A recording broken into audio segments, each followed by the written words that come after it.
I want to talk about analyzing or evaluating.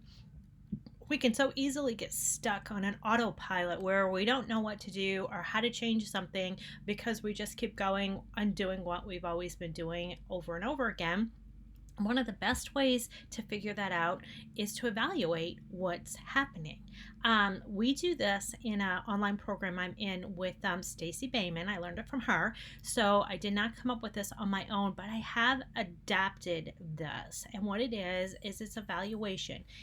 What worked, what didn't work, and what would you do? What can you do? What would you do differently? When we use it in her program, we use it for things like client consults, coaching sessions, marketing. We review it. What worked? What didn't work? Where do we need to make adjustments? But then I realized we could use this in totally every aspect, probably, of our lives. Our relationships, an argument, anything that's kind of going on that's kind of feeling like it didn't feel very good. What worked? What didn't work? And what could we do differently? Even an argument with your spouse or, something that's going on with your job. What worked? What didn't work? What can we do differently? I made up, this is in the worksheets. What are we analyzing? What worked? What didn't work? What can we do differently? This is something I want to tell you. This is on the first side. What worked? That mean girl in your head does not want to go into this section. She wants to go over here. This is where we like to be with Mean Girl. She likes to look at what didn't work. Okay. The thing about what didn't work, this over here, this is the muddy water. Okay. This is the mud and the muck. This is where no growth occurs over here in the what didn't work. People will come over and they'll help you in the what didn't work. They'll get in the mud with you. They like to get in the mud. They're a mean girl. You're a mean girl. We all get in the mud. Now, I'm not saying don't ever go get in the mud. Sometimes you need to go in the mud because that's where we're at right now. I need to go in the mud. I need to feel it. I need to notice how it is to know what didn't work. The sad face, right? The sad face. I need to sit in my mud for a little while. But don't go there first because you'll never get out of there. You go over here to this side first. What worked? And what I'd like to give as an example here, because I see this a lot, let's evaluate. I didn't write it in here. Let's evaluate. I hate my body. I hear this all the time. Hate it. Don't know what to do. Can't function. Can't make it through my day. I can't look in a mirror. I can't look at a photo. I hate it. First of all, you're not alone. Almost every woman feels exactly the same way, regardless of their size. There might be a few that'll say, oh no, I look in the mirror every day and I'm just like, I turn myself on. I am so elated with what I see in the mirror. There might be a few. I don't think there's many. That's why I don't want to say with certainty we all feel that way, but almost everybody I know feels that way. So first of all, you're not alone when you say, I hate my body. Okay, but the first thing we do, come over here. What's working? You should be able to fill up 2 or 3 sheets of these papers. What's working? I'm just guessing, okay? I'm not going to say that this is for everybody, but I'm just going to give some examples which are a guess. I'm guessing you're not on a breathing tube. I'm guessing your eyes blink naturally on their own and that they're not dried out because they're not blinking. I'm guessing that you have skin to protect you from the elements. I'm guessing that your heart beats.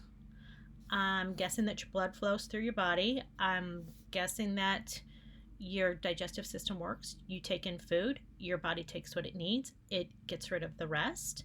I'm guessing you have bones and muscles. I'm guessing that your body does a lot of things over here that belong underneath the happy face. Okay? Maybe not everybody, but I think those are some examples that some people can probably put in this section. Fill it up. Fill it up with what is working.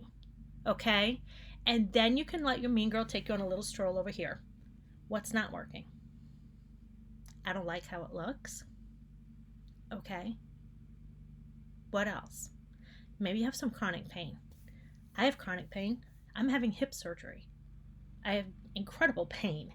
Um, so maybe that's what you put over here on this side. Hopefully, this side has way more than this side, but even still, fill them up, okay? Be aware. That's what this is for, is creating awareness.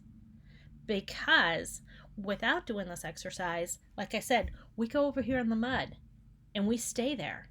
And then we kind of holler out, and some other people jump in the mud with us. And then we all kind of slap around in the mud and talk about everything that's not working, all of the ick that we don't like. The thing about over here in the mud, growth doesn't happen when we're hanging out in the mud. We can hang there for a little while, but you got to get out of it to have some growth. Okay? Then the next step is you come down here and it says, what can I do differently? The important thing about this part of this exercise, what can I do differently? These are things that you're going to do differently. These aren't, well, if my mother would just stop making those comments, or if I could just get my husband to do this, or my sister continually does blah, blah, blah, and once she stops, no, this is what can you do differently. You have absolute control over this whole process. This is you. It's all inside of your head. That's the major bonus of this. This is all you. You have all the answers inside of you to fix it, to feel better, to create a different result. So what can you do differently? And the thing is like, I can't answer this for you. Your friends that hang out in the mud with you, they can't answer it for you. You can get some support. You can get some help brainstorming, and that's an excellent idea. That might even be something that you put in this category. I need some brainstorming help. I'm going to brainstorm some ideas, and then I'm going to get some support in that brainstorming of ideas. Maybe you decide that what you're going to do is focus over here. Maybe you decide that every day that I want to get in the mud, first I'm going to read my positive side and see if that helps me feel better before I get stuck in the mud over here. Maybe somebody in one of my groups said, I think about my grandmother. She was an amazing woman with a big heart, a big woman, but amazing woman. So I think about her every time I come over here to the mud. Some people think about their children. I don't want my daughter to go through this. So I'm going to try to come over here. What can I do differently so that I feel better about this whole thing? My hate in my body. What can I do differently down here so that I hate my body isn't a situation up here? Does it make sense? I hope so. But like I said, give this a try, okay? And I'm going to recap.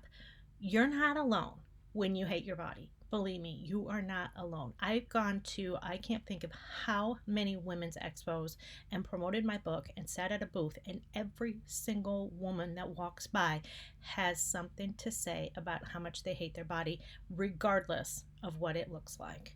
So you're not alone. Where you can be different, though, is how you let that impact you. Because we're all going to look in the mirror and we're all going to be like, oh man, that's not what I wanted to see today. Okay? Give this a try. I encourage you. Give it a try. I think it will make a huge difference. Okay? Thanks. Bye.